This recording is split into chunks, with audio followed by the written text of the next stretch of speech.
What's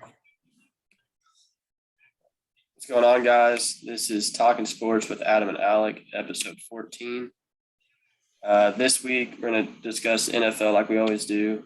We're going to talk about college football, the NBA, and then we're going to talk a little bit about college basketball that's tipping off this week.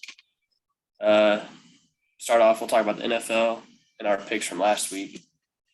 Looking back, I went 2-2 in NFL. And Adam, I think you said he went 2-2 as well, or 1-4, 1-3. I went 1-3. I went 1-3. All right. Yeah. Yeah, because my two right picks were Kansas City and Arizona, and then your one pick was Arizona, right? Yeah, I got the Arizona game right. It's not a It good week. was Not a good week. it was a rough week for the NFL. Uh, I'm calling it the bust week. The NFL week of bust, because that's what it was. Every team played like a bust. it's not a good week for either of our teams, professional or college. It was bad. Do we want to talk about the Cowboys, or just want to? Not really. Okay. We played bad. It's on to the next week. We'll bounce back. So we're going to highlight a couple players that are kind of in the media headlights right now. Start off with Aaron Rodgers. Yep. He's a little bit of hot water with his positive COVID test and the whole vaccine, not vaccinated ordeal. He hasn't said he's officially cleared for Sunday. So what do you think he'll play Sunday? What's your take on this whole situation? I heard the earliest that he could return to the team is like Saturday afternoon. So that's cutting it a little close to the game. But if everything goes clear, probably has to get tested again. I'm not sure all the protocols and everything that has to go down. But whatever happens, if he clears and passes the protocol, he can return Saturday, which I think he would then play. Right. And I think it helps that it's in Green Bay. Yeah, for sure. That definitely helps. You don't have to get on a private jet 10 hours before kickoff. He'll just Yeah. But he won't be able to practice this whole week. That's true. So I feel like that could affect him. He is one of the best quarterbacks in the league, though. So I mean, yeah, shouldn't worry too much. Yeah, last week proved how much better he is than Jordan Love. Yes, and how much they need him. Exactly. Against that sorry Kansas City defense. Next player we're talking about is actually going up against maybe Rodgers this week is Russell Wilson, making his comeback after 3 or 4 weeks off. He was out, I think, a full month. Originally, the doctor said with his finger injury, he had surgery, broke his finger. They originally said it was going to he'd be out 6 to 8 weeks, but then they came back. I guess everything went way better than they expected, the healing process, and he's cleared to play Sunday. So that's good for Seattle fans, as they're sitting at 3-5 right now. So they've been struggling big time, and they're in a huge division where they can't fall behind. So that's huge to get Russell Wilson back. That was on his third hand, right? So yes, that's probably going to affect him a little bit, at least the first couple weeks back. Yeah, I bet it will. And not playing the game for a month. I mean, that throws you off. But he'll be doing those 2-minute drills by himself in pregame. Oh, yeah. Next person we're talking about, Odell Beckham Jr. got released by the Browns this past week, just before, or was it just after the trade deadline? It was, I think, right after. He cleared waivers, so he's an unrestricted free agent now. There's been talks about he's narrowed it down to 3 teams, those teams being the Chiefs, the Packers, and the Saints. One of these two don't look like the other, and that's the Saints. I think that goes back to him being from Louisiana, going to LSU. I think that's just kind of hometown, like I'll consider it. But where do you see him fitting in the best at, and what do you think he'll end up doing? Man, I don't know. I don't think he's going to make a wrong decision, really, with either of those 3 teams. I mean, the Saints, like you said, probably the worst of that. Right. If Jameis Winston doesn't get hurt, that's a totally different team. And I think Odell, boom, lands there. Like you said, from playing at LSU in college, that's home to him. I think he would definitely go there. Green Bay, you could go play with one of the best quarterbacks in the league next to Devontae Adams. I mean, that would be an insane wide receiver core. Devontae and Odell, like that's a nightmare for defenses. And then the Chiefs, I mean, you got Mahomes, Tyreek Hill, Mecole Hardman, like Travis Kelce. I mean, that offense, I hope he doesn't go to the Chiefs. Let's just say that. That But offense is already insane. And to I add know Odell, I mean, this is a move that the Chiefs tend to make, though. I it mean, is I feel true. like Andy Reid, I feel like I could see him going to the Chiefs. I don't know though. I think if he was smart, sign a 1-year deal with either the Chiefs or the Packers, go get a ring. And then if you really want to go home, sign another deal with the Saints at the end of the year. Yeah, And the Saints are going to win it this year. right. So, I mean, I don't know. I feel like the competitor in him should go win a ring, chase the ring this year. Another thing about the Saints is Thomas is out the rest of the year. Yeah, So he'll be the main guy, which maybe he wants to be that. yeah, that's Maybe true. that's why he's considering them also. That could factor into it. Knowing Odell and how big of a character he is. How prime time he is for sure. Yeah, I Uh, think I think the smartest decision for him would be go to Green Bay. for sure. Because there's so many options in Kansas City, it might be the whole Cleveland situation again.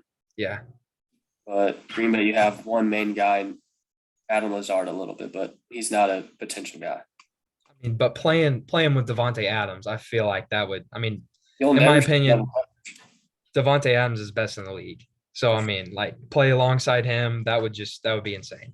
Who knows? He might sign long term there. Yeah, he might. Last player or players we need to talk about is Josh Allen and Josh Allen. First time. This was another, yes, first time in NFL history that a player with the same name sacked the quarterback with the same name, intercepted the quarterback with the same name, and fumble recovery. Josh Allen sacked Josh Allen, intercepted Josh Allen, and got a fumble recovery on Josh Allen. That's crazy. It sucked being the other Josh Allen. Yes, it did. He did news for the wrong reason this week. Oh yeah. And talk about another bust. The Bills losing to the Jags. Like what? You look up, New England's thinking about playoffs now. Yeah, I know. Like crazy. The NFL is going crazy. For sure. All right. You want to get into the games now? Yeah. All right. Sorry, you do. I was gonna say this week we picked four games. The first one is the Saints versus Tennessee. Then we picked Browns versus the Patriots, Kansas City versus Las Vegas, big rivalry game there, and then Seattle versus Green Bay.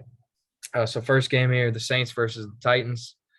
I don't know about you, but I was really impressed with the Titans defense last week. For sure. And I'm honestly really impressed they did what they did to the Rams defense. Yeah, me too. Tannehill looked good. Peterson looked good for his first game back. He got in the end zone, didn't he? Yeah, he did. How about that? Adrian Peterson, first touchdown back. Crazy. I mean, they completely threw me off. I didn't think they were going to be anything without Derrick Henry, but this team, something. And then on the other side, you got New Orleans coming off a terrible loss to the Falcons. I mean, I don't know. Will New Orleans come to play? Will they be fired up after losing a bad game? Tennessee's just on a hot streak right now. Can they be beaten? I'm going to go Tennessee 28-17 on this one. I'm taking Tennessee 31-17. Okay. So we kind of agree. I think Tannehill will have a pretty good game again. Yeah.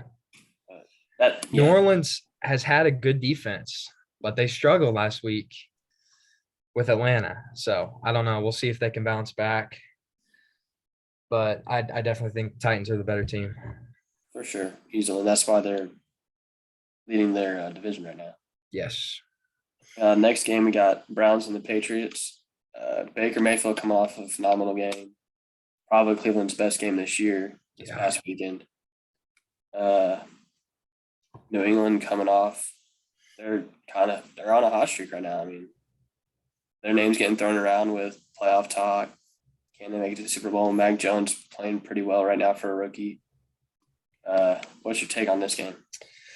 Man, I was really happy for Baker this last week. Everybody hates on Baker Mayfield, and I love Baker. He's from OU. So it was great to see him have success. Pretty sure he led the league in quarterback percentage over the weekend. Like he played an outstanding game. They demolished the Bengals. Um, this is a really interesting game. Both teams sitting at 5-4, both in the hunt for their division. Mm.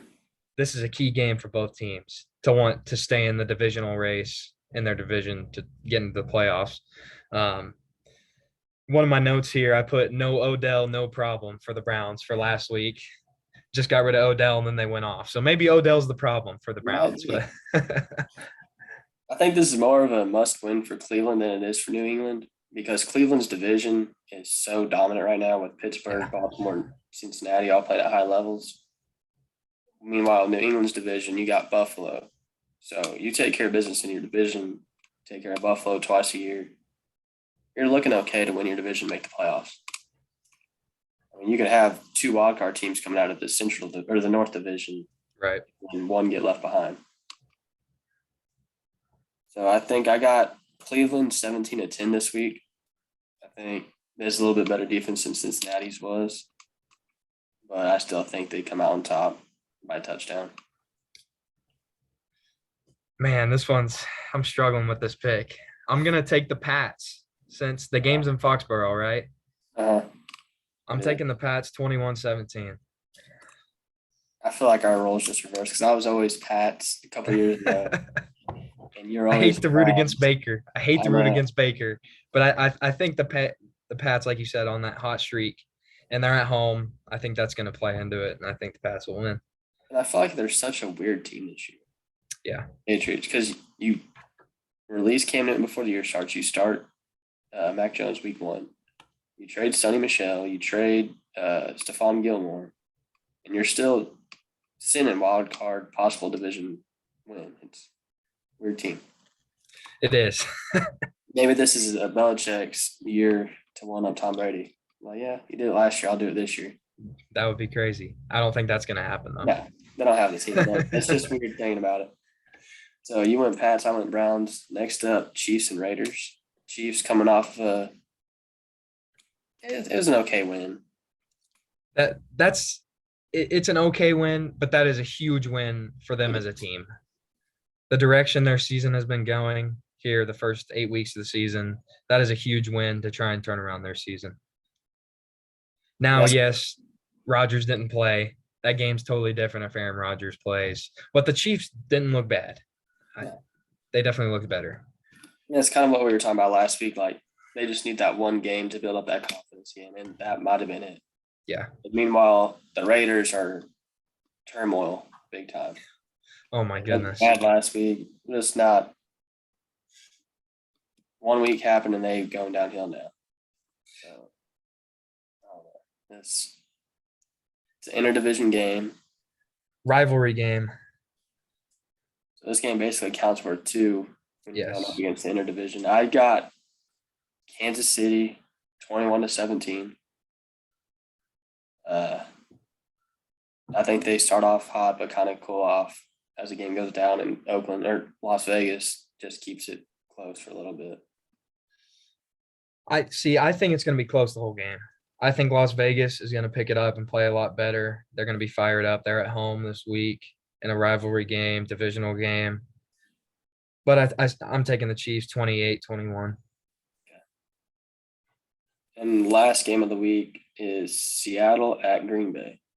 This is one that Russell Wilson's making his return. Rodgers may or may not be playing. I'm leaning towards Rodgers not playing. That's why I'm making my pick the way it is. All right. It'll probably bite me in the butt when he comes out and decides to play, though. Green Bay kind of proved last week what they were without Rodgers. And I don't know. I feel like they need Rodgers in order to win this. I agree. I mean, Seattle's not the greatest team, but with Wilson coming back, he at least adds that veteran experience, that Yeah. captain mentality that they didn't have before that. Even though Geno Smith was a good quarterback, he's not Russell Wilson. Seattle's been in a lot of close games, Mm-hmm. even without Wilson, since Wilson's been injured. And I mean, with Wilson, they probably win those games. I mean, let's be real. I think Seattle's, I mean, they're not great. They're a decent team, but getting Russ back, that could light a fire under them. I made 2 picks for this game. Okay, so I can make 2 picks also. Yeah, you can make 2 picks okay, also. I'll make my second pick here if Rodgers plays. All right, so with Aaron Rodgers pick, I'm taking Green Bay 35-24. Oh. And without Aaron Rodgers, I'm taking Seattle 21-17. We almost got the same one without Aaron Rodgers. So without Aaron Rodgers, I'm going Seattle 21-14. With Aaron Rodgers, I got Green Bay 24-17. All right. I think either way it's going to be a close game. I just think Aaron Rodgers is the factor if you win or lose. Yeah. So Seattle versus Green Bay is always a good game. Over the years, we've had some classics between these 2 teams. And it's up in Green Bay. Those fans are crazy. Yes, it won't be snowing, but it'll be chilly, I bet. Yeah, probably. Anything else you want to talk on about the NFL before we switch over to college? No, I think I'm good. Excited for another week of football. Hopefully the Cowboys turn it around and can beat up on the Falcons. What is the Monday night game this week? Because I know last week was Chicago-Pittsburgh, which turned out to be really, really good. That was a really good game. Oh, let me look real quick. I think it was a good game. I can't remember though. Rams 49ers. So it's an all right game. Yeah. That's an in-division rivalry game. So it could be good, but the Rams are the obviously better team. For sure. All right. So college football last week, awful week for my guys. I went 1-2 in our picks. Adam went 0-3. Oh. Yeah, I did not win a game. That's rough. It was just a bad week. You know, Baylor laid the egg against a interim head coach, Johnny Manziel, reincarnated. Everything that could go wrong went wrong. Yeah. Playoffs are bye-bye. Big 12 championship, we got to win out and hope OU loses to OSU because OSU owns head-to-head against us. So, yeah. I'm happy right now, man. Rough. I don't know. It was a pretty good weekend because OU couldn't have lost because it was our bye week. So OU didn't win, but they didn't lose either. So I'm just happy to be back in a situation where I'm actually upset when we lose instead of just kind of accepting it. Right. There was a couple of those years where it's like, figured, but now it's it was coming. Yeah. I get pretty upset now, especially to TCU. We lost our linebacking coach to Texas Tech. Oh, really? Yeah, Joey McGuire. Oh, yeah. I heard about that, yeah. He's already flipped like 3 recruits, too. That's crazy. It's a little irritating. So, I don't know.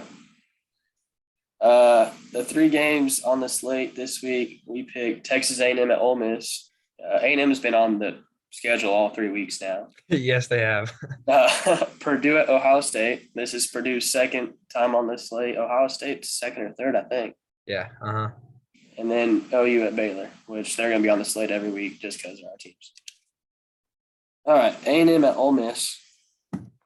Your boy, Bo Nix, is he going to let you down this week? Or are you going with him? What's your pick on this game? What do you expect? What are you talking about, Bo Nix? Bo Nix plays for Auburn. I know. I've been thinking, because you've been saying Bo Nix this whole time. I know, yeah. Matt Corral. Matt Corral, I like Matt Corral a lot. Man, A&M just looks good these last couple of weeks. They had those 2 fluke losses early on, and then they settled down. They beat Alabama, and now they've gone on a nice streak. They beat Auburn last week. Yeah, that's what you were thinking, Bo Nix. They beat Auburn last week. Yeah, they destroyed Auburn. It was 20-3. Ole Miss lost to Auburn 2 weeks ago. I'm taking A&M. even though the game is in Mississippi, Yep. I'm taking A&M 31-28. I think it's going to be a good old classic SEC battle, but A&M comes out on top 31-28. Yeah, ever since A&M beat Alabama, they've found that confidence and that spark, and they've been lighting it up lately. I got A&M 28-21. I think the scoreline's a little bit closer than what it'll feel like. I feel like A&M will kind of control the whole game, but the score wouldn't make it seem like that. Yeah. Which is, it happens quite a bit. But yeah, I got A&M 28-21. Matt Corral probably throws a couple interceptions. It could happen. But I think if it was in College Station, it'd be a lot worse than 2020. Oh, I totally agree. Or something else. That is something else down there, I'll tell you that. Oh, it's crazy. The 12th man. Next up on our list is Purdue at Ohio State. Purdue coming in, playing upsets. Upset City. Yep. 2 weeks in a row. They had Iowa, Michigan State. It might not have been 2 weeks in a row, but they've had two upsets, big time upsets. And they beat Notre Dame early on.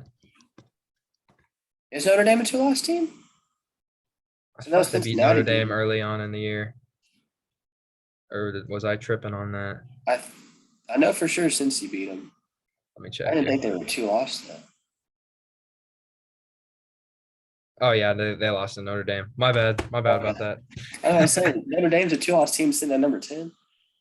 Or number 9.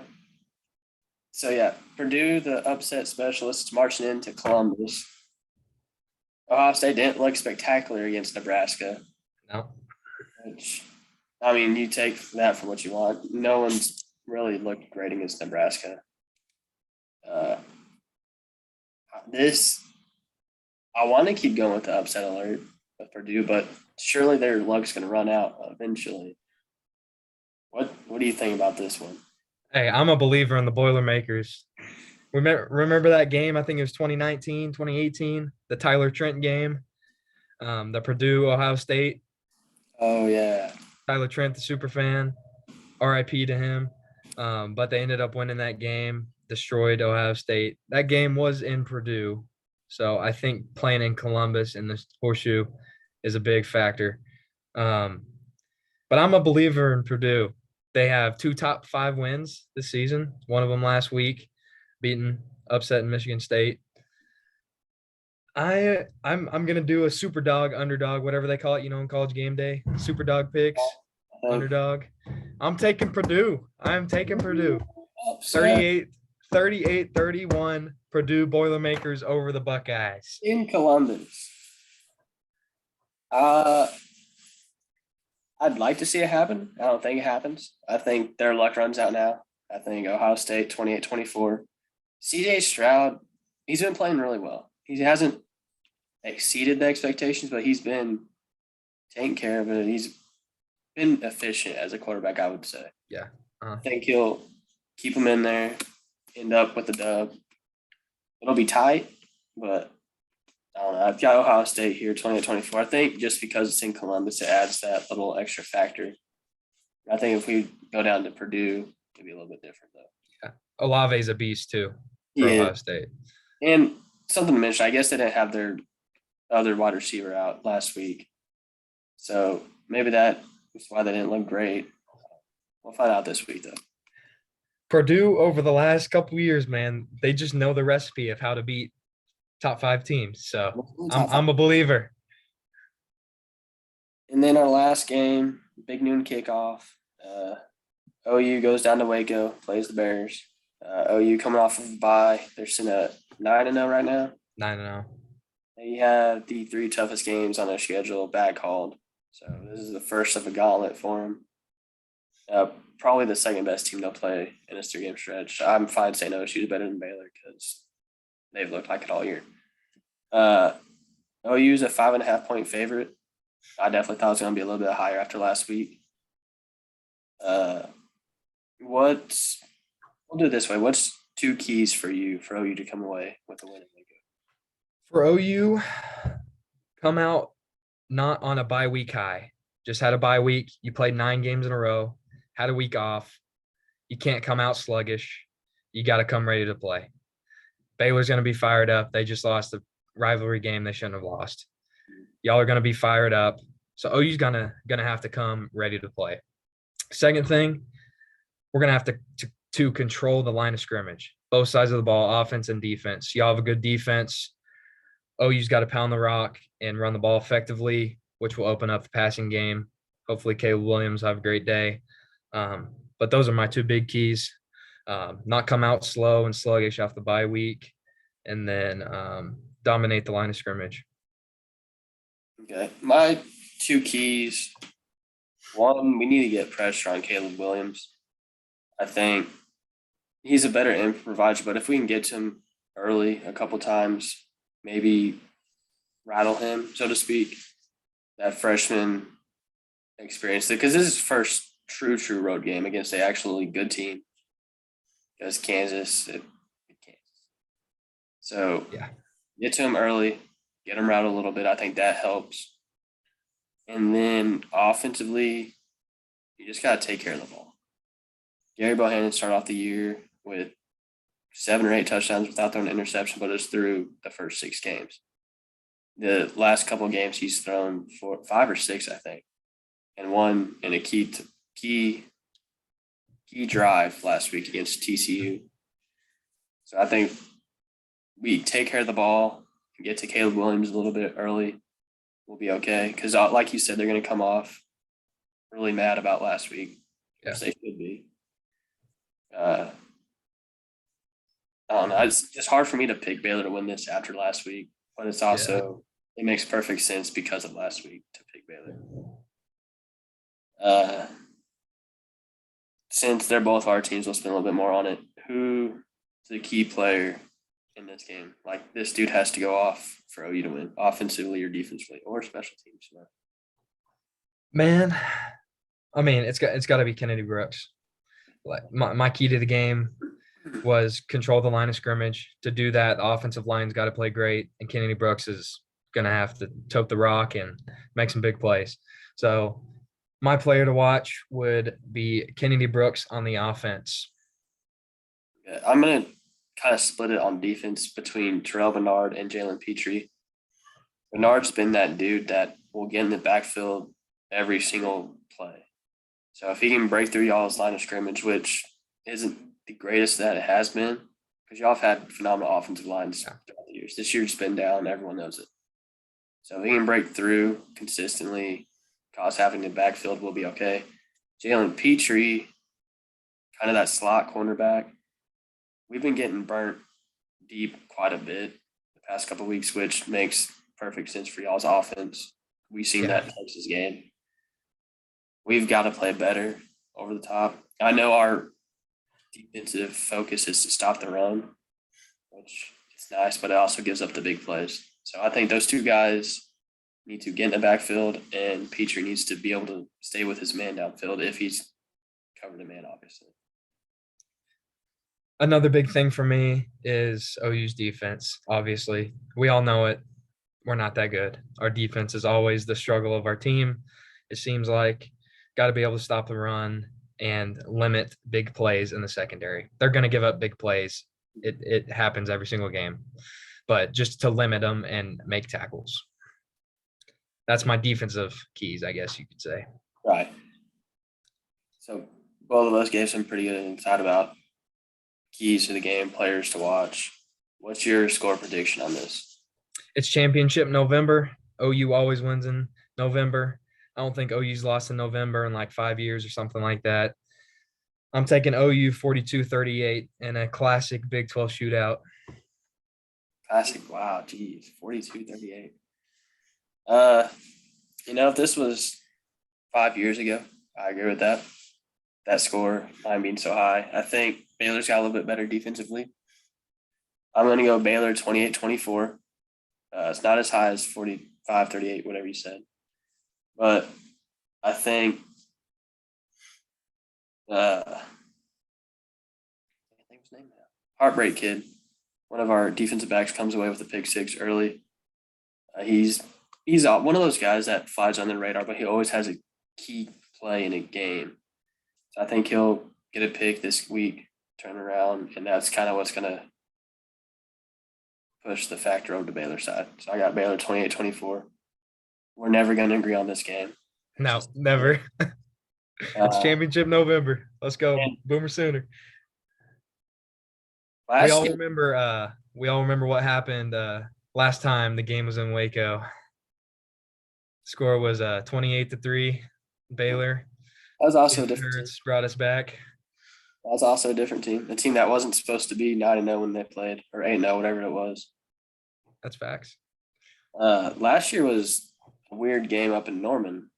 It was a really weird game. It was very low scoring. It was. In the beginnings. And I think it helps that Dave Randy, last time he's played, the last couple times played OU's kept them to their fewest amount of yards out of anybody. So, LSU back in 2019, Baylor last year. OU last year definitely looked like how they've looked all this year in that game. For sure. It was really sloppy. Rattler at QB. I remember right before halftime, Burkich made a 50-yard field goal. Yeah. And at that point, it kind of swayed that factor OU's way. So, yeah, we're never going to agree on this unless one of our teams is 0-8 going into the game, and we still might not agree on that. We want to talk about the playoff rankings a little bit? Yeah, we'll run through the rankings real quick. So you got Georgia at 1, Bama at 2, Oregon and Ohio State riding out the top 4. The first 2 out are Cincinnati and Michigan. Weird thing is they have Michigan ahead of Michigan State. That is very weird. State beat Michigan. And further down in the rankings, Baylor only dropped 1 spot after a loss to an unranked 3-7 team at the time, TCU. I don't know what the playoff committee is doing right now. It's kind of weird. I don't know. I disagree wholeheartedly with these whole rankings. I mean, obviously, I'm an OU fan. I don't think OU deserves to be in the top 4. But OU is 9-0, and there are 5 one-loss teams ahead of them. I think that's a problem. I'm not saying OU should be in the top 4. I think you could put them 5 or 6.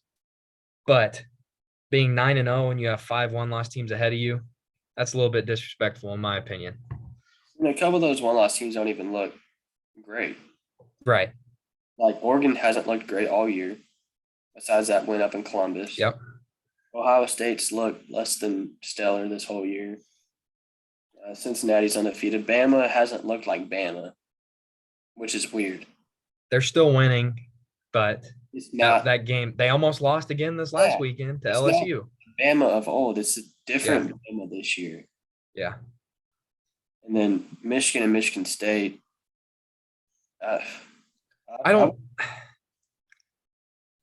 Purdue was unranked, right? Now they're in the top. They're 19 now, but last week they were unranked. You lose to an unranked team and you only drop 4 spots. Yeah, that's kind of weird to me. They dropped more spots to Purdue than Baylor dropped to TCU. Yeah, and then they're behind, and then you put them 1 spot behind the team they beat. What? Very weird what they're doing. The rankings don't make any sense this year. This kind of helps OU with Baylor only dropping 1. Because say OU beats Baylor this week, that's a quality win over a number 13 team. Yep. They take care of business against Iowa State on senior night. Then they go up to Stillwater. OSU should still be a one-loss team going in that game. I don't know who the schedule is, but I think they played everybody tough. I think. Might be wrong. But they're going to be a top 10 team, probably a top 7 team at that point with OU. So really, it sets up really well for the winner of OU-OSU unless the other team just drops the ball. Yeah. I just don't understand why they're doing this like that. Yeah, I don't know. I could definitely see the winner of the Big 12 jumping into the top 4 in the playoffs, though. Cincinnati tried to lose it last week. I know. That was close to Tulsa. 2 times in the last minute and a half. Yeah. Yep. I want to say a minute, but they don't want to be in it, apparently. I know. Yeah. And then obviously Georgia. Georgia looks like the Alabama of old this I year, watched honestly. the first 5 minutes of that Georgia-Missouri game. Missouri went up 3-0, and Georgia wasn't moving the ball. I'm like, Missouri going to do something? And I turn it back later, like 30 minutes later, and it's 21-3. Yeah. Georgia, well, it's over. But Georgia looks dominant. They're the favorite to win it all this year. Bama doesn't look like Bama, which is weird to say. I mean, right now, if the playoffs started there, I'd probably go Georgia 1. I don't know how I want it to. I don't want to put Cincinnati at 2 because they're not a 2 No, seed. I could that's see too them high. at 4 just because the undefeated factor, which then I'd have to put OU at 3 or 4 also. There's not a clear number 2 team, I don't think. No. Which is weird. Because we have 3 undefeateds, but there's not a number 2 team. Right. Because no matter how you put it, if you put Georgia, OU, Cincinnati, whoever at 4, you could say the same thing about Georgia, Cincinnati, OU, whoever at 4. Like, there's not a clear-cut top 2. What blows my mind is if the playoffs started today, there would be 3 one-loss teams in the playoffs. Yep. That's crazy. That is very crazy. You have 2 undefeateds looking in. One not even in the top 7. Or Yeah. Yeah, this is very weird what they're doing, how they're doing it. I think they need to fix the system.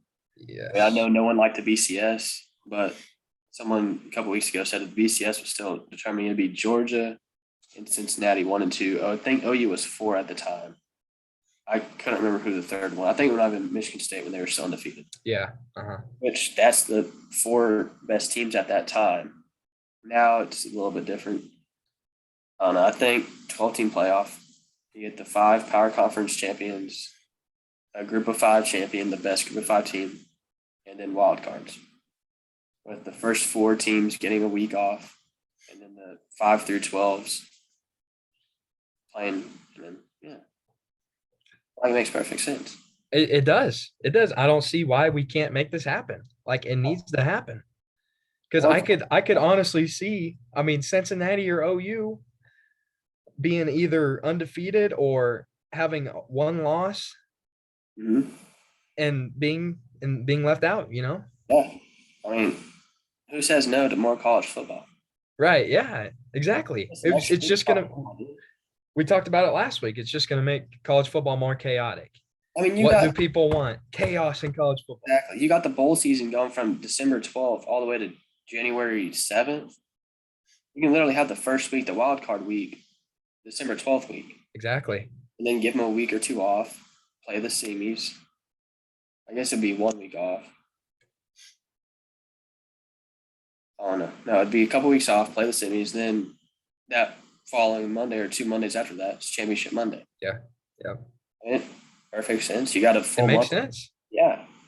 You don't have to wait a month to see the playoffs. And then you can still have all the other bowl games for everyone else. Who says no? Exactly. It's a yes from everybody. Let's just do it. Yes, exactly.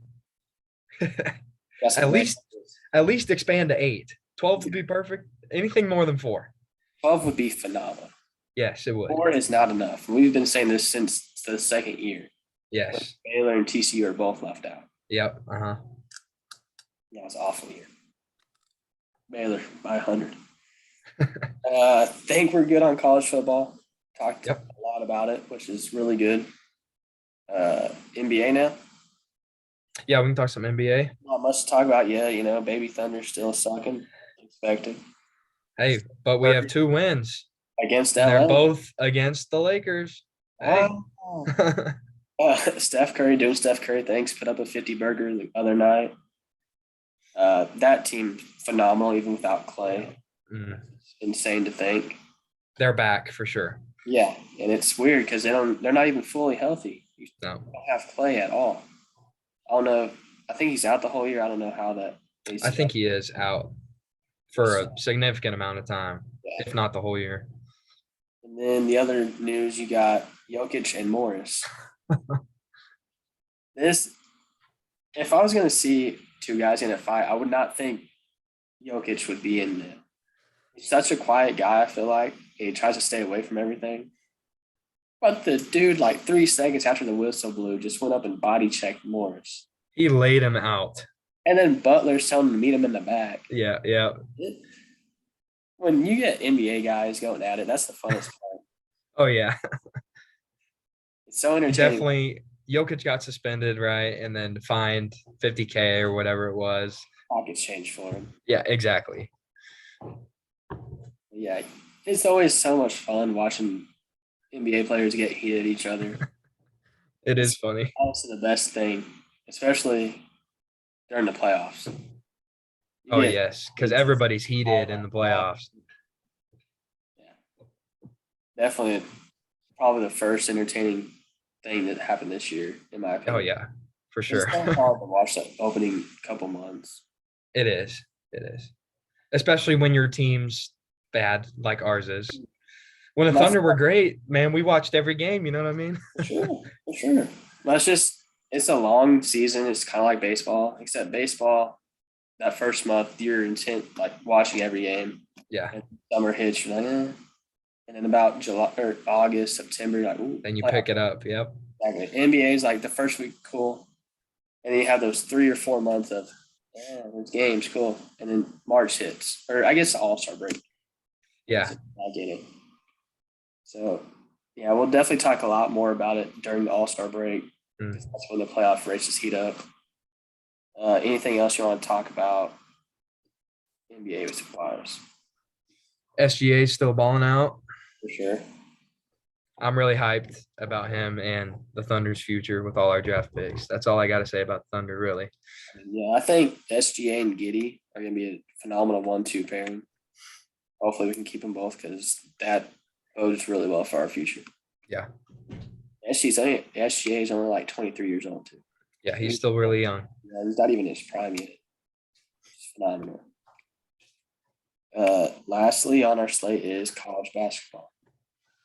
Your defending national champion Baylor Bears are in action Friday night. Meanwhile, OU with their new coach Porter Moser took care of business last night against Northwestern State. Yes, it was something. It was some college I never heard of. Not gonna lie. Yeah. One of those D2s or D3s. But both teams took care, or your team took care of business. My team should take care of business Friday. If not, I don't know what's gonna happen. Chet Holmgren, Gonzaga's top recruit this past year, went off on opening night. I have to look at the stat line, but he had a night. Monster game, yeah. As a freshman in his first collegiate appearance. What a great way to start your collegiate career, right? But that's Gonzaga. They played Texas Saturday night, I want to say. That'll be a good one. That should be a good one. Chris Beard making his first appearance as Texas head coach after leaving Tech. So Big 12 is going to be phenomenal this year. The Big 12 is going to be crazy. And the Big 12 is always phenomenal. It is. I don't know. It's going to be. I'm excited about the Porter Moser era in Norman. So I think he's really going to turn things around. Brady Manick at North Carolina. Yeah, you see him with this full outgrown beard. Yeah, that's what I'm talking about. This dude looks weird. Homely. Looks like a caveman. He really does. I didn't realize he went to North Carolina. I saw it Twitter. I'm like, what? Yeah. Yeah, should be a good year of college hoops. Baylor back to back. Probably won't go undefeated because Big 12 is a gauntlet. But back to back champs starting now. There was the two big. I think it was the State Farm Champions Classic or something like that. Yeah. Kansas beat Michigan State 87-74. And then Duke beat Kentucky 79-71. So some of those blue bloods going after it on opening night. Those are always fun to watch. All right. Since this is really the only game we talked about, Gonzaga, Texas, who you got? Gonzaga. I can never root for Texas. Yeah, I'll take Gonzaga this time. I think if they play again in the tournament, Texas probably beats them. I feel like Gonzaga's been that team that's really good in the regular season. Of course, they play in a cupcake conference. Yes. The AC. Yep. But, tournament time comes. Should have lost to UCLA. They did lose to Baylor. So I don't know. I just really like hating on Gonzaga. I really do. I don't know what it is, but They always choke in March Madness, though. They really do. honestly, they haven't won one yet. Their fan base thinks they're going to win one every year just to get bounced in Elite Eight every year when they actually play someone. I don't like Gonzaga. Hey, but y'all beat them, so I think that's why I don't like them. it's not like you hold a grudge against them because y'all beat them, but you It's- still don't like them. No, I don't know. I can't explain it. I understand. You hate Texas because it's Texas. Yeah, I just don't like Gonzaga. yeah, I get it. I get it. I don't know. I think that's it. The only other news is Baylor just snapped the #1 shooting guard in this year's recruiting class. That's big time. So they're reloading. A dude from ING Academy. Oh wow. That's a team right there. Yeah, for sure. That is a unit of a school. So yeah, should be a lot of fun the next 4 months of college basketball. Do you see? I guess we can talk about this. OSU, their tournament ban this year because of something Yes. 3 or 4 years ago. Yes, I did see that. That coach was pretty fired up about it too. Yeah. I will say I do like Boynton a lot. I can't stand OSU, but I got respect for that man. He's a great coach. It sucks seeing them not be able to go to the tournament because they're going to be a top half Big 12 team, I think. Yeah. But it's just rough something happened with guys not even involved in the program anymore. Seeing That has to be really frustrating. right. Because I mean, your dreams when you go to play college football, not college football, college basketball, my bad. Still thinking about football. Your dreams when you go play college basketball is to play in March Madness. So that's kind of heartbreaking for those kids. Especially if you had a guy that was going to be a one and done like Yeah. last year, Ben Simmons a couple years ago at LSU, they weren't going to make the postseason. It's a weird thing to punish them a tournament bid because of past history that's not even involved anymore. Right. I mean, yeah, NCAA needs to hire us to fix some stuff. Yes, we need to make some decisions for him. We'll do what we can to make college sports the better. That's right. Oh man, I think that about wraps it up. I don't have anything else. I think that's about it. It's a good episode. Yeah. MLB free agency hasn't really started yet. There's been a couple offers, but nothing accepted. Still on the Braves are still on their World Series high. Dude, that party was something. That was crazy. Something, dude. That was crazy. Insane. I'm ready for OKC to win an NBA Finals. Oh my goodness. We'll be right in the middle of that parade. That'll be crazy. 100%. I was hoping they were going to do it back when they had the big three, or at least when they had I know. us. I know. That would have been Man. something. Get a little tribute video now to the big three. We need to get better at editing our stuff so we can do that stuff. I know. Maybe one day. That's about all I got. Go like, comment, and subscribe on this video, episode 14 of our podcast. Go follow us on Twitter at Talking Sports 19. You can see our first 4 episodes on SoundCloud at Talking Sports 235. So if you want to check out our first 4 episodes, go check those out and hit us up if you want to be a guest on the show. Those first 4 might be the best 4 we'll ever do, honestly. They were pretty great. They were phenomenal. Besides the car background noise, but we were driving to Arlington, and we were both hyped. We were still getting to know each other back then. It was great times. That was pretty awesome. For sure. Also on Twitter, if you want to come be part of the podcast, shoot us DM, comment on it. We try to do it every Wednesday night. So yeah, we'll get the video out as soon as possible. Tweet it out tomorrow, probably. And yeah, go like, follow.